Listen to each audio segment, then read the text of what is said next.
তারাই কষ্ট পায়। আর রাসূল বললেন, আল মুমিনু ফিল মসজিদে সামাকু ফিল মায়ে, আল মুনাফিকু ফিল মসজিদে পাইরু ফিল কাফকাফে। পাখি পিঞ্জরায় যেমন ছটফট ছটফট করে, মুনাফিক কোরআন হাদিসের মাজলিসে বলে ছটফট ছটফট করে। মুমিন মাছ পানিতে যেমন, মুমিন কোরআন হাদিসের মাজলিসে তেমন। মাছ পানিতে কি ভাই শান্তি পায় না অশান্তি পায়? মুমিন কোরআন হাদিসের মাজলিসে বলে শান্তি পায়, মুনাফিক কোরআন হাদিসের মাজলিসে বসলে শান্তি পায় না, তার অশান্তি লাগে। মুনাফিক কে আর মুমিন কে এটা কপালে লেখা নাই, আমার কপালে লেখা নাই, আপনার কপালে লেখা নাই। আলোচনা শোনার পর বিবেচনা করবেন। কোরআন হাদিস শুনলে যদি আপনার কাছে ভালো লাগে, তিক্ত না লাগে, মিষ্টি লাগে, তাহলে বুঝবেন আপনার ভিতরে মুনাফিকি নাই, তাহলে আপনি বুঝবেন আপনার ভিতরে মুমিনের গুণ আছে। আল্লাহ রাসূল বলছেন মুমিনের এই খাসলত, মুনাফিকের এই খাসলত। এখন কোরআন হাদিসের মাজলিসে আমরা বসছি, কিছু সময় কথা শুনবো, একজন আরেকজনের সাথে কথা বলবো না, আদবের সহিত কথা শুনবো। আর মজলিস শেষ হলে যখন দোয়া করে দিব তখন দাঁড়াবো, এর আগে দাঁড়াবো না। আর এটা হলো একটা ইজতেমাই আমল। ইজতেমাই আমল বসার সময় নেকি হয় সাগর বরাবর, ইনফেরাজি আমল নেকি হয় ফুটা বরাবর। এই সাগর বরাবর আমল আপনি সব সময় পাইবেন না। ইজতেমাই আমল তাকবীরুল্লাহর ফজিলত, আপনি তাকবীরুল্লাহর ফজিলত জানেন, কিন্তু তাকবীরুল্লাহর ফজিলত জানার পরে যদি না মানেন, কাল কিয়ামতের দিন আপনি আফসোস করবেন, হায় আফসোস করবেন। সেই দিন আফসোস করলে আপনি পাইবেন না। সেই দিন আপনি যে আফসোস করবেন, এটা আল্লাহ জানে কি জানে না? জানে বিদায় আল্লাহ তাআলা তার কালামে ইরশাদ করেন সূরা সাজদা আয়াত নাম্বার 12, রব্বানা আবসারনা ওয়া সামিনা ফারজিনা না'মাল সালিহা। ওগো আল্লাহ, দুনিয়াতে কোরআন হাদিস শুনেছি, নবী রাসূলদের কথা শুনেছি, বিশ্বাস করি নাই, মানি নাই, এখন নিজ চোখে জাহান্নামের আগুন দেখতে পাইছি। আল্লাহ আমাদেরকে আরেকটু সময় দিন, আমরা দুনিয়াতে যাই, আমলে চলে করব, নেককারগণের অন্তর্ভুক্ত হব। সেই দিন আপনি এই কথা বলবেন, এটা আল্লাহ জানেন। সূরা মুলুক 13 নম্বর আয়াত, ইন্নাহু আলিমুম বিযাতিস সুদূর। আল্লাহ বান্দার অন্তরের খবর রাখে কি রাখে না? রাখে। আপনি কোন নিয়তে বসছেন, আল্লাহকে খুশি করার জন্য বসছেন কি না, এটাও আল্লাহ জানেন। আমরা সকলেই আল্লাহকে খুশি করার জন্য বসবো, আর সকলেই আমরা একবার আস্তাগফিরুল্লাহ পড়বো। সূরা ফুরকান আয়াত নাম্বার 70। কত নম্বর আয়াত? ইল্লা মান তাবা, যদি সে তওবা করে। তওবার 3টা শর্ত আছে, একটা ইখলাস, একটা ভয়ভীতি, আর একটা অন্যায় কাজ ছেড়ে দেওয়া। কয়টা বলছি ভাই? 3টা। তওবার কবুল হওয়ার শর্ত 3টা। একটা হলো সময়, আরেকটা হলো কি অন্যায় কাজটা করব না, প্রতিযোগিতা করা। আরেকটা হলো কি বলেন তো দেখি? 3টা বললাম। একটা সময়, আপনি এমন সময় তওবা করবেন তখন তওবা কবুল করা হবে না। রাসূল বলছেন তওবা করদাম শিগায়ে পেয়গম্বরী, অক্তে পীরে গর্গে জালেম মিশয়ে পরেজগারি। জোয়ান বয়সে তওবা করা পেয়গম্বরের সমতুল্য, আর বৃদ্ধ বয়সে তওবা করা নেকড়ে বাঘের সমতুল্য। আমি একটা মসজিদের ইমামতি করি, আমি জানি মানুষ তওবা করা আবার কখন নেয়, যখন উত্তর শিয়ারি করে শোয়ায়, তখন কই ইমাম সাহেব হুজুর আমার আব্বার, আমার দাদার, আমার ভাইয়ের তওবাটা করায় দেওয়া যান, তখন আর তওবা কবুল হয় না।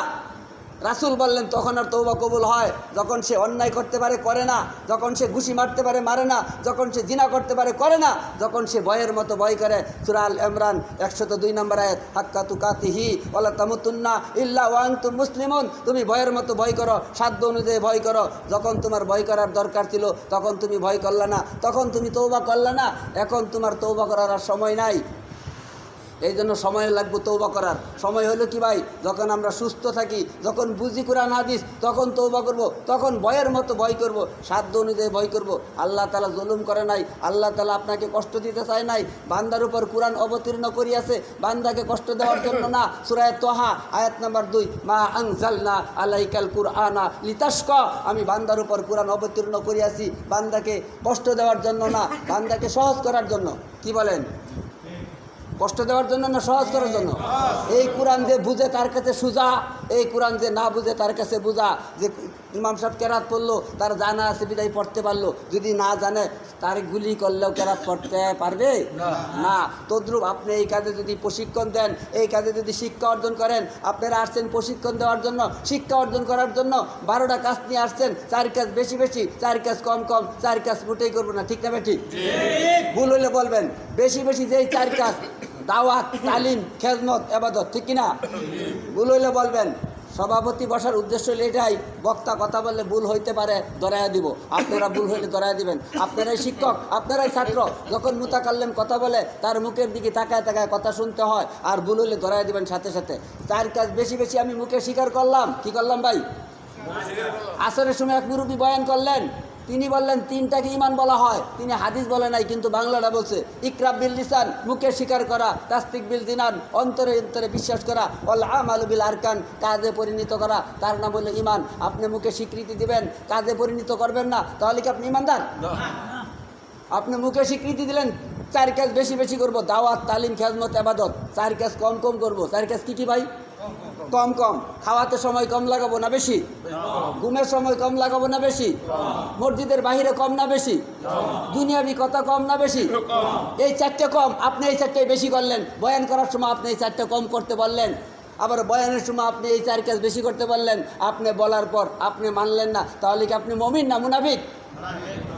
তাহলে আমরা যদি কোরআন হাদিস বর্ণনা দেওয়ার সময় বলি 4 কাজ বেশি বেশি, এখন খাওয়াতে সময় কম লাগাবো, বাড়িতে 3 বেলা খাওয়ার টাইম পাই না, কামের চাপ, দোকানের চাপ, ব্যবসার চাপ, কিন্তু মসজিদে আইসা সময় পাইছি, খাওয়ার পর খাওয়া, খাওয়ার পর খাওয়া, মাগরিবের পরে বয়ানের পরে আবার খাওয়া, ইজতেমায় আমল বাদ দিয়ে আবার খাওয়া, এটা কি বেশি হলো না কম হলো?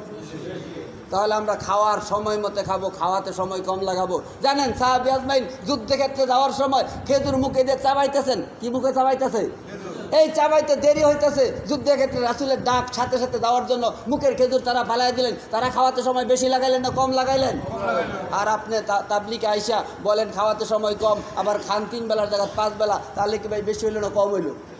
প্রশিক্ষণ দিতে আইসা শিখকে যদি আমরা ভুল করি, আল্লাহর কাছে ক্ষমা চাই। এই জন্য বলছি সূরা তওবা আয়াত নাম্বার 70, ইল্লা মান তাবা, যদি সে তওবা করে, ও আমানা, যদি সে ঈমান আনে, ও আমিলা, যদি আমল শুরু করে, ও আমালান সালিহান ফাউলাইকা ইউবাদদিলুল্লাহু সাইয়্যাতিহিম হাসানা। এই যে একটু আগে মুরব্বী বললেন পিছনের গুনাহ আল্লাহ তাআলা কি করে দেয়? নেকি দিয়ে কি করে দেয়? এই আয়াতে এটা বলছে, উনি আয়াত বলে নাই। এই আয়াতে এটা বলছে সূরা ফুরকান 70 নম্বর আয়াত, ইল্লা মান তাবা, আমরা তওবা করব। কি করব? বেশি থেকে বেশি তওবা করব। আমরা সকলে একবার একটু তওবা করি তো, বলি তো আস্তাগফিরুল্লাহ আল্লাজি লা ইলাহা ইল্লা হুয়াল হাইয়ুল কাইয়ুম ওয়া তুবু ইলাইহি। আরেকটা তওবা আছে সহজ, এটা হয়তো আপনাদেরকে জানা নাই, এটাও বলেন। বলেন আল্লাহুম্মা আনতা রব্বি লা ইলাহা ইল্লা আনতা খালাকতানি ওয়া আনা আবদুকা ওয়া আনা আলা আহাদিকা ওয়া ওয়া'দিকা মাস্তাতু আউযু বিকা মিন শাররি মা সানাতু আবু উলাকা বিনি'মাতিকা আলাইকা ওয়া আবু বিজাম্বি ফাগফিরলি ফাইন্নাহু লা ইয়াগফিরুয যুনুবা ইল্লা আনতা তাদখুলুনাল জান্নাহ। যে ব্যক্তি এই তওবাটা করে, অনুতপ্ত হয়, ভয়ের মতো ভয় করে, অন্যায় কাজ আর করবো না প্রতিযোগিতা করে, এই তওবা করার পরে যদি ওই ব্যক্তিটা এই অবস্থায় মারা যায়, বিনা হিসাবে আল্লাহ তাআলা তাকে জান্নাত দিবেন। বলি সুবহানাল্লাহ। এখন আমরা তওবা করলাম, এখন আমরা তাকবীরুল্লাহর কিছু ফজিলত শুনবো। তিরমিজির 241 নম্বর হাদিস, তিরমিজির 200 কত নম্বর হাদিস? 41 নম্বর হাদিস। তাকবীরুল্লাহ খালি বলবো আর শুনবো, মানবো না। তাকবীরুল্লাহ বলবো আর শুনবো, মানবো না, তাহলে কি ইমানদার না মুনাফিক? আমরা শোনার পরে মানার চেষ্টা করব, সকলে বলে আমিন। তাকবীরুল্লাহ একাধারে 40 দিন তাকবীরুল্লাহ পাইলে তাকে আল্লাহ তাআলা কি পুরস্কার দেয়? মাশাআল্লাহ। কয়টা? দুইটা। এই পুরস্কারের কথাটা শুনলাম, দুনিয়ার ক্ষণস্থায়ী পুরস্কার নেওয়ার জন্য আগে ভাগে যাই, সবার আগে প্রস্তুতি নেই, আর আখিরাতের পুরস্কার নেওয়ার জন্য সবার পিছে থাকি। as-safful awwalu mislu safful Malaika, আগের কাতার ফেরেশতার কাতার সর্বপ্রথম আসবেন, প্রথম সারিতে ইমাম সাহেবের সাথে সাথে আল্লাহু আকবার বলবেন, এটাকে বলা হয় তাকবীরুল্লাহ। ইমাম সাহেব তাকবীরুল্লাহ, আপনি সূরা ফাতিহা শুরু করলো, দিলামিশি কইরা, গোষ্ঠী মষ্টি কইরা, ফ্যান ট্যান চাইরা, তারপরে আপনি আইসা নামাজে দাঁড়াইলেন, আপনি কি তাকবীরুল্লাহ পাইলেন না ফেল করলেন? তাহলে আপনি তাকবীরুল্লাহ না পাইলে কি পাইবেন না? দুইটা পরোয়ানা পাইবেন না। একটা হলো জাহান্নাম থেকে মুক্তি করিয়া দিবেন, বলি সুবহানাল্লাহ। আরেকটা কি? মুনাফিক থেকে নাম কেটে দিবেন, বলি সুবহানাল্লাহ। তিরমিজির কত নম্বর হাদিস বলছি ভাই? 241 নম্বর হাদিস। আল্লাহ রাসূল বললেন, মান সাল্লা লিল্লাহি, যে ব্যক্তি আল্লাহর জন্য সালাত আদায় করে, আরবাঈনা ইয়াউমান ফি জামাআতি, জামাতে শহীদ, ইয়াউমান ফি জামাআতি ইদরিকুত তাকবীরাতাল উলা, যে ব্যক্তি তাকবীর প্রথম তাকবীরের সাথে সাথে ধরে, তাকবীরাতাল কি ভাই? তাকবীরাতাল উলা।